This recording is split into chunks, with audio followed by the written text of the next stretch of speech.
everyone, it's Grizz. I'm in the garage. Time for some more fun with the Punisher. What have we got to do? I have got new chain and sprockets. Renthal, nice Renthal sprocket. This is, which one is it? It's the ones I always use. It's the hard anodized. I love them in gold. So we've got a hard anodized sprocket going on the back. I've got a remember. I've got one of these sprockets. Got one of those sprockets, which basically it's got the rubber running through it, which basically takes a lot of the shock out of gear changes, and is going to be kinder on the gearbox of this old, very old baby, the old Fireblade, 1994 Fireblade. So yeah, the gearbox are renowned for some problems, so I'm fitting one with a nice bit of rubber shock absorbing properties there, which are hopefully going to look after the gearbox that little bit more than just putting a plain metal sprocket in on the front. I've got a nice big long DID chain. I bought the longest one I could find, so I'm hoping this is going to be long enough. I might need to cut that down a bit and make it the right size for the bike. Other jobs that need doing now, you know, I've already done the whole build series on the Punisher and kind of thought I was there. I was going to take it for its MOT, but I was riding it up and down the driveway and I could hear a clicking coming from the back. Thought it might be the rear pads. There was a little bit of noise coming there, but I'm pretty sure it's coming from the hub. Now those hub bearings haven't been changed for a really long time. The rear swing arm, I fitted that swing arm back in 2008, 2009. So that's a long old time, and I think those bearings are kind of past their sell-by and need replacing. So I've bought, courtesy of Webmoto, thank you guys, Webmoto, Wiimoto, I'm so good at that. Yeah, courtesy of Wiimoto, I have bought the big old bearing which sits in the hub. So I'm going to have to try and get this one out. Hopefully I can get it out with too many issues and get that one fitted. I need to pop those in the freezer. I also bought the sprocket bearings and the other side of the hub bearings and all dust seals. So I'm going to pop all these new bearings in the freezer and get those chilled down. The whole idea doing that is that basically it makes the metal contract and enables easier fitting. I should have done this yesterday if I thought, but it should still be okay. So I'm going to chuck those in the freezer. So yeah, basically all new bearings going in the back end of the hub and sprocket carrier, chain and sprockets, new chain, and then hopefully I'll be able to get the Punisher MOT'd. Yeah, I'm on holiday this week. First of all, can I also just say sorry for the lack of vids as late, guys. Just feels like there's been so much going on, and I found it really hard to kind of get in the garage and do some more build videos and catch up with everything.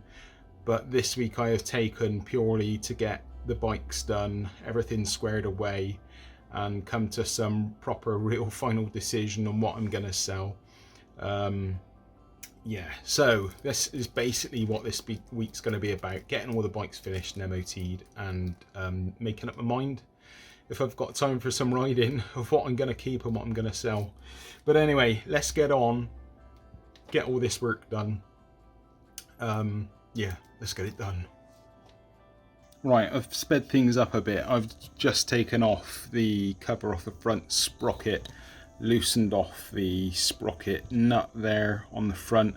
I've loosened off all the back end as well because I had it apart and had a quick inspection a little while ago, so it's all kind of loosened up all these bits and pieces. What else did I loosen up?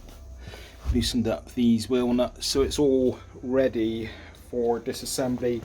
I'm going to use my angle grinder and grind down one of these and get the chain off.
that is the chain off. Now we need to strip down the back end. We need to get the hub out, which sits inside the actual swing arm and holds the sprocket and brake and wheel spindle in place. So yeah, I'm going to strip all this down, get the brake caliper off, and this other part of the sprocket holder. Obviously we're going to change all the bearings in there and change all the bearings inside the actual hub. Right, let's get it stripped down.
Right, reality check. I was working on the hub, stripping things apart, and having a lot of pain, and I ended up knocking out all the bearings. I didn't record it because I was in a lot of pain and I didn't really feel like sharing it. It's not good video.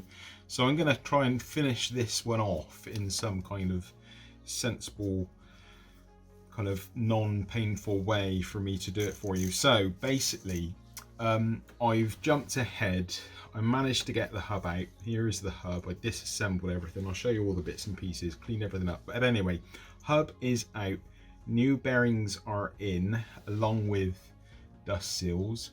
No dust seal this side. I was trying to get a dust seal in this side and it won't fit in because there's like a washer, kind of split pin washer. Can I show you it? Yeah, split pin washer that holds that bearing in, and the dust seal, which goes on top of that, will not stay in place no matter what I do. So that side has no dust seal. I looked on the parts list on Honda and it does show that a dust seal was fitted, but I can't get it in there, so that at the moment is staying out. Now the bearings, I knocked the bearings out, but also kind of managed to, as I say, do myself some damage for some reason. But this is the old bearings. They're not horrendous, but they've clearly been in there since, probably since new, I think. And I think also maybe the bearings were maybe over tightened. I think the hub was maybe over tightened at some point, because if you can see there, the plastic is kind of deformed around the edge of the bearing. It's not showing very well, but nothing actually terrible. I ended up taking it into work because I couldn't get the big roller bearing out by myself after injuring myself. I've had like it's about 2 or 3 weeks on since disassembling everything. So one of the guys very kindly, thanks Rob, at work, pushed my bearing in using the press machine, which was the easiest way of doing it. So bearings in both sides on the hub, and the bearings in on the sprocket carrier. New bearings, and dust seal. I just pushed the dust seal in. So that is all that done. Now I need to reassemble everything. Sorry, I'm being rubbish here. Let me show you all this lot, because yeah, I've done a lot of cleaning. Let's have a look. So here is the swing arm hubless. I need to give the brake caliper a bit of a clean up. Although I've done it before, I'm going to give it another clean up.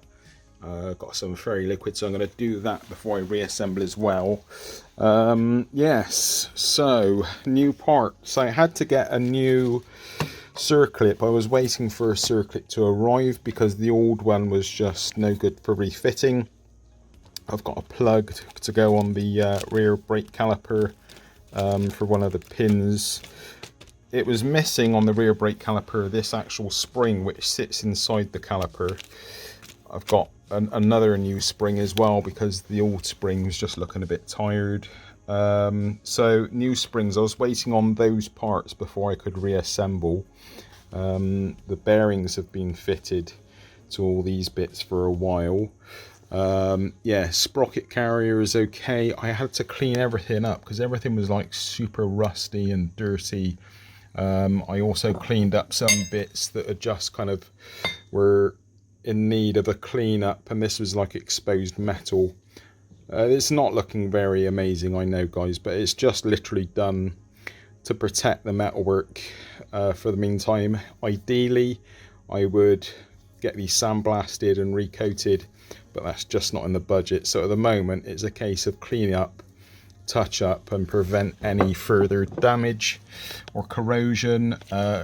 Cleaned up everything, basically all this has been cleaned. All these bits were covered in paint because I thought it was a good idea when I originally built the Punisher. So yeah, there was a lot of cleaning, so I removed all the paint, cleaned everything up, and it's all ready for reassembly. Spacers there as well, I kind of cleaned those and repainted them just so it look a bit better. So we've got all this to go back on. Old bearings can go in the bin. The old sprocket, I'll show you the chain and sprocket in a bit, but I've got a new sprocket to go on. The sprocket's not terribly worn, but I wasn't happy with the amount of play in the chain and sprocket. I'm not sure if I've got that clip, but I'll stick that on the video maybe. But anyway, we'll come back to the chain and sprocket. So I'm going to put all of this together and on the bike.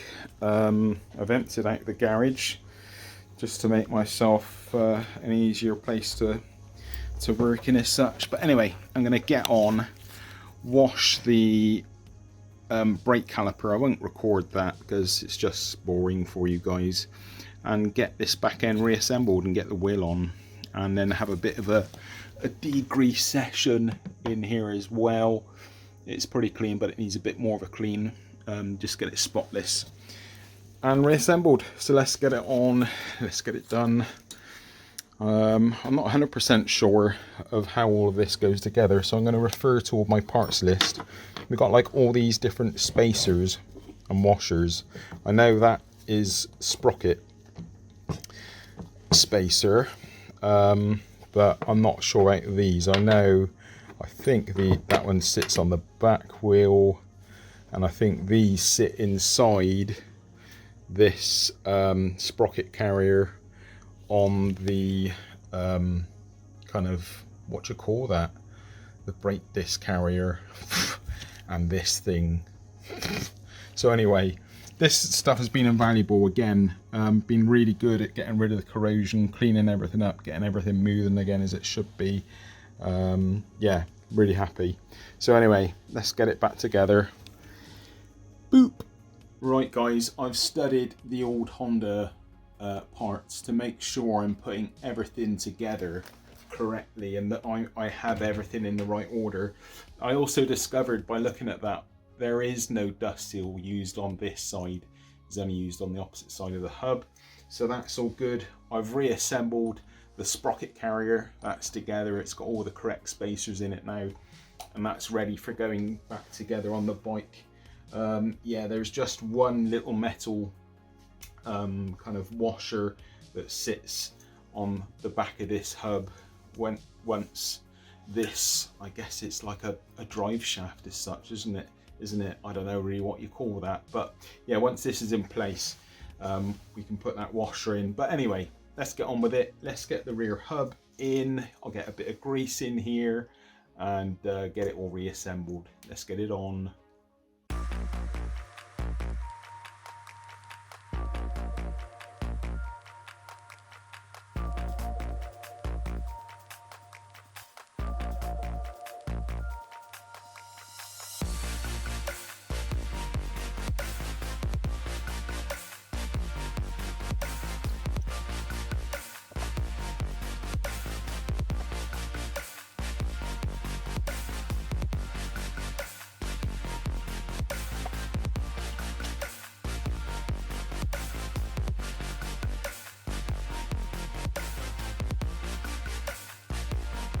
Right, something to note, make sure you fit this bracket on before you put the disc on and the shaft through the hub, because otherwise you won't be able to do up this bolt, as I just found out after reassembling all of this gubbins. I've also assembled the brake caliper with the pads in, so that is ready to go on. So I'm just going to slip it together and yeah, we'll get it all reassembled.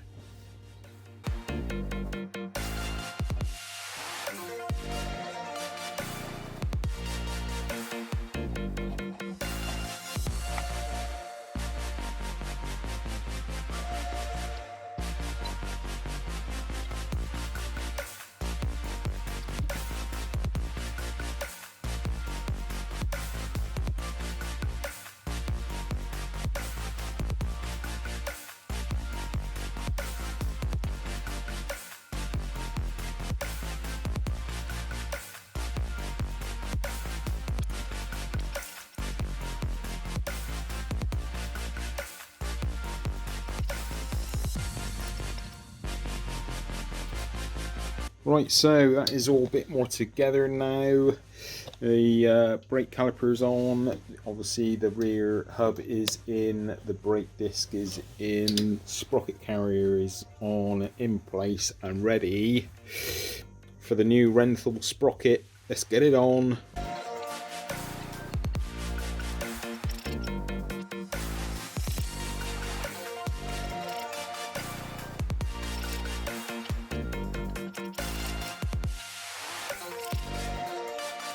Right, that is the sprocket on, all nice. I've torqued these nuts up properly, so they're all done up properly. Now let's get on the rear wheel.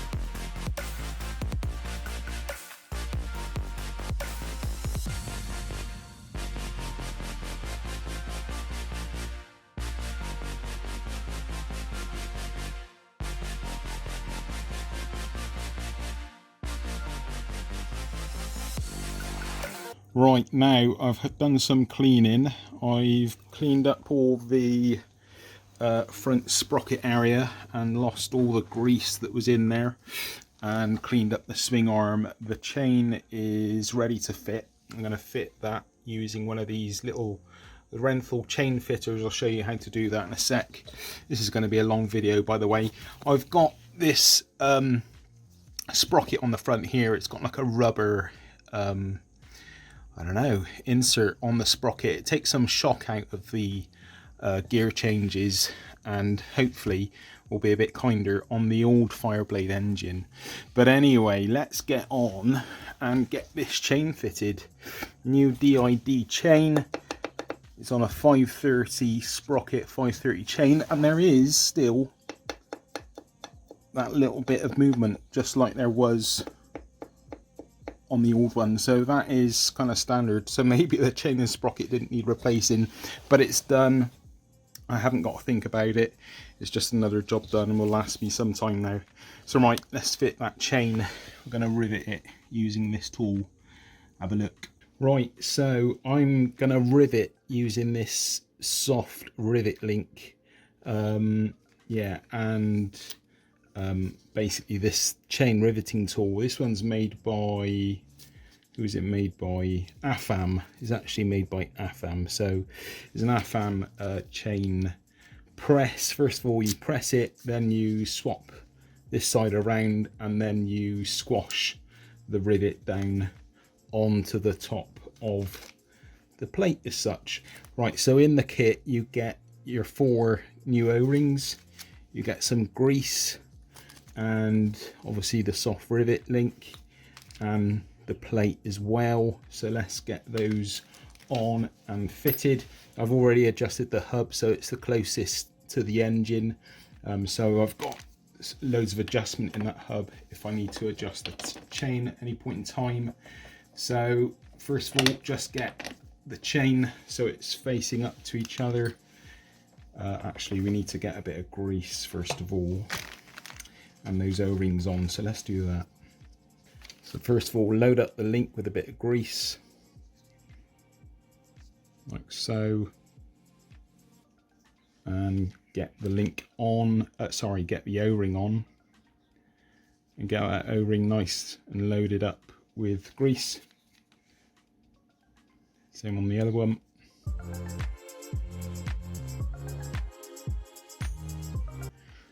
That's all loaded up. That one can now go on.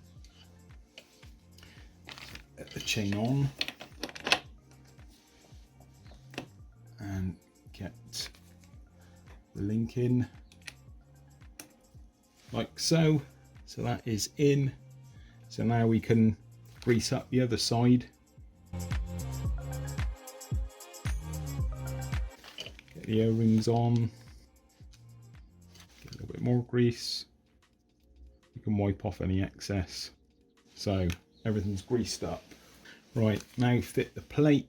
So we just get the plate in line and just push it in place with your fingers like so.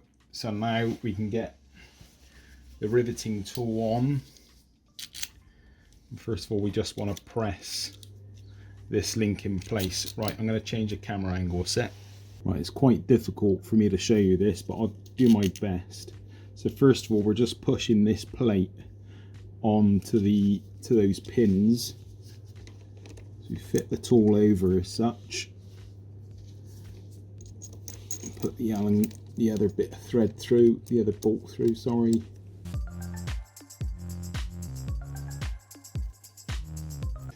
And now let's do these up tighter.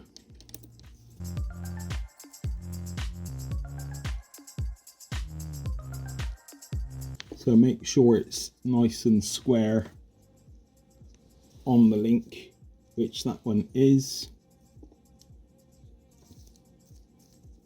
And now we get a spanner tightened up on the back plate. This is really, you need 2 people to do this, but I'm going to do it by myself because I'm a hero. Right, tighten it up a bit, just work a little bit on both, one at a time. You're pushing that plate on, hopefully nice and flat onto those pins.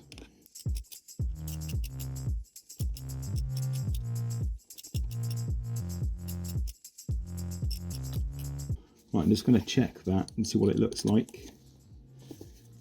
The key is to this is to take your time. Don't rush it.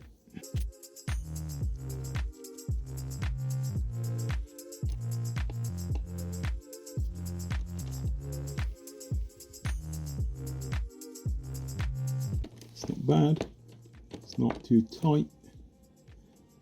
Yeah, I think a little bit further actually. Let's get it a little bit more. Hard for me to record this for you, but I'll do my best. Right, I think we're getting there. You can tell because if you can see here, these, hold on, let me get this in shot. Right, this plate starts to sit on the other link quite flat, and it's I would say pretty close on that side. And can you see here on this side? I'm gonna give it just a tiny little bit more, and then I'll flip it around and rivet, squash that rivet.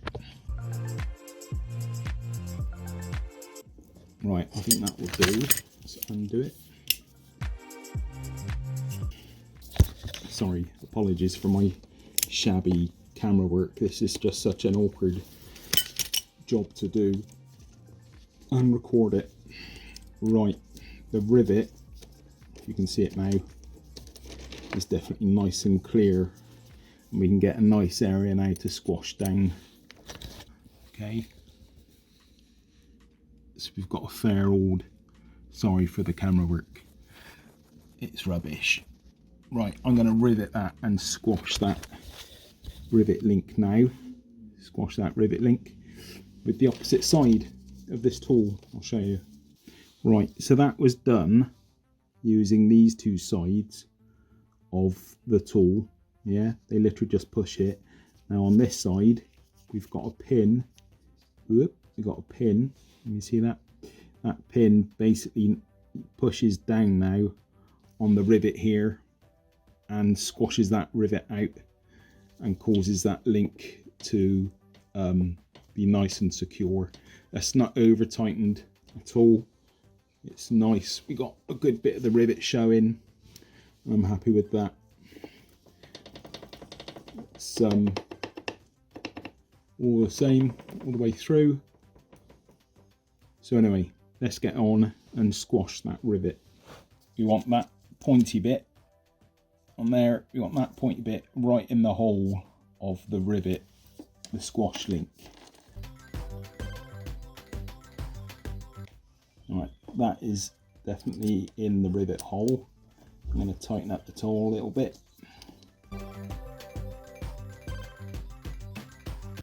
Right, so this tool is now tightened down. Just going to hand tight with that middle point, that middle pin in the hole of the rivet. Again, we just put the spanner on my back plate, hold that, and then get the rivet, the ratchet, sorry, and just slowly tighten down on this, like one turn at a time. Just take your time with it. And we're just squashing that rivet so it's splayed out over the top of that chain link.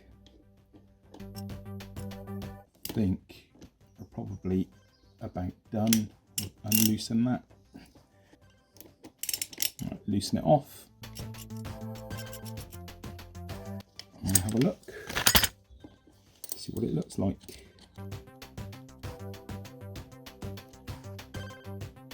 Still free moving. I'm going to give it just a bit more. The main thing is not to rush this. If it takes 2 or 3 goes at getting it right, you're better off than trying to do it in one fell swoop, because you don't want to over tighten the chain and cause a tight spot. That's basically what we don't want to do.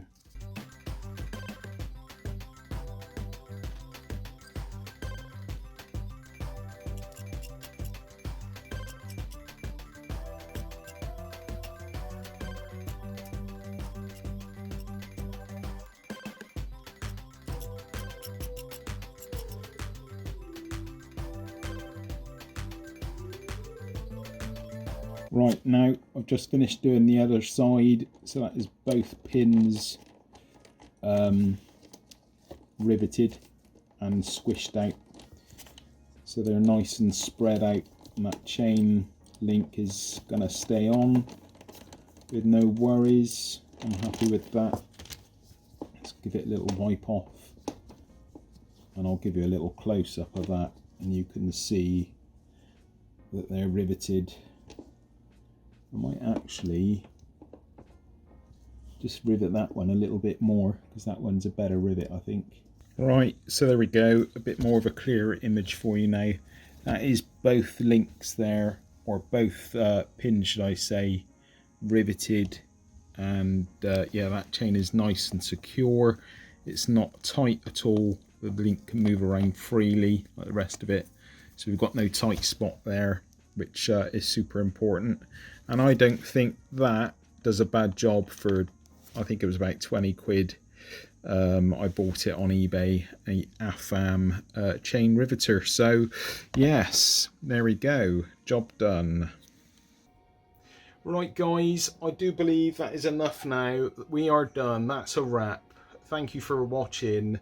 Yeah, that was a long video, but well worth doing, I think, and kind of showing you properly how I would fit chain and sprockets, etc., and all the work that we've done. But I'm pretty confident now that the Punisher is going to pass its MOT. So all being well, fingers crossed, the Punisher will pass its MOT, and the next video I can bring to you is what I'm super excited for. It's going to be the first ride video, so stay tuned for that one, everyone. Thanks for watching, and I'll catch you on the next one. Bye!